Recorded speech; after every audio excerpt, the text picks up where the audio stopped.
Hello everyone, welcome to Authentically Charlotte. I'm Charlotte, if you hadn't guessed already. This is my first ever YouTube video. There's one thing you need to know about me is that I'm a complete foodie. I love cooking it and obviously eating it.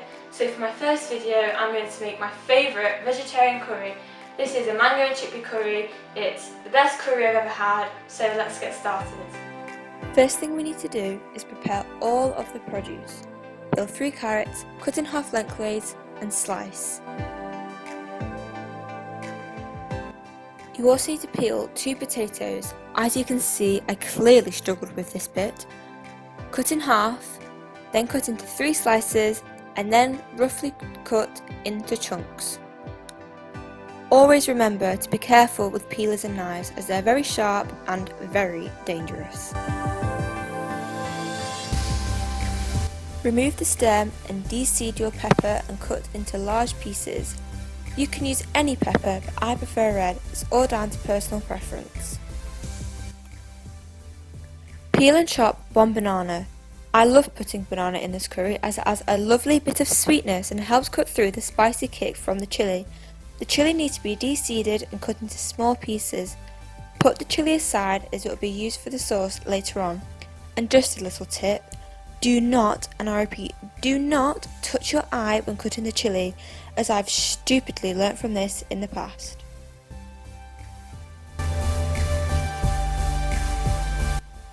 Then, finely chop a handful of coriander.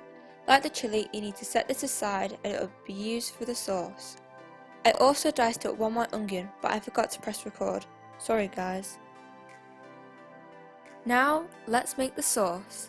In a food processor, I'd wanted a mango in syrup. The syrup is key as it helps create a nice consistency for the sauce. Add a tin of chopped tomatoes. I don't know about you, but I hate the smell of chopped tomatoes, but trust me, the finished result will smell amazing. Now, add the coconut milk. It's rather thick, so you may need to use a fork, like I did, to get it all out of the tin.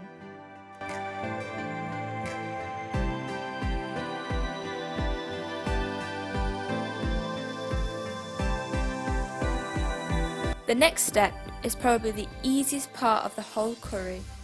All you need to do is blend.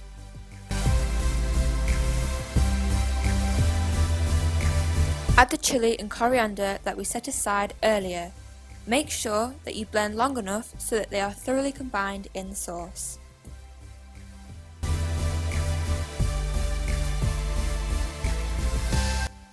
Use some oil to cover a deep pan in order to fry the veg. As you can see, I am using olive oil. I know I look very frantic, but the nozzle wouldn't work properly. When your pan has heated up properly, add all of the veg and please don't forget the banana, as in my eyes it's the best bit. You will need to fry the produce until it is all softened. It took me about 8 to 10 minutes for this to happen.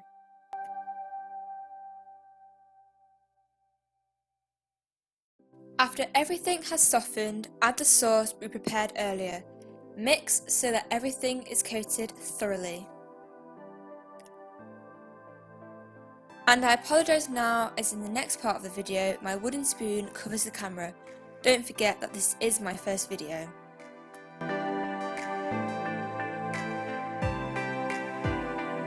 Now it's time for the spices. Add 1 teaspoon of turmeric, 1 teaspoon of ground ginger, 1 teaspoon of ground cinnamon, and 1 teaspoon of ground coriander. This is optional, but you can also add a pinch of red chili flakes.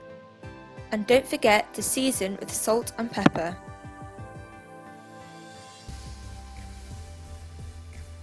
Now mix until everything is combined.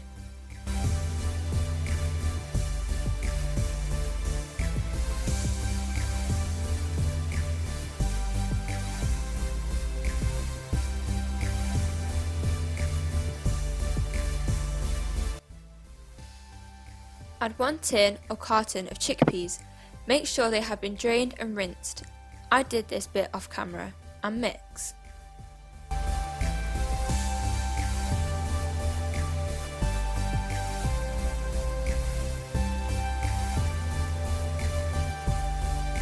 Wait until the sauce begins to bubble and then put your hob down to a simmer.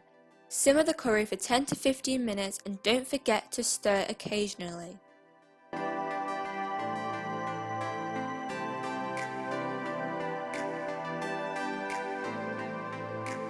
Serve your curry with rice or naan bread and enjoy. Tell me how yours went in the comments down below. Thanks for watching and I'll see you next time.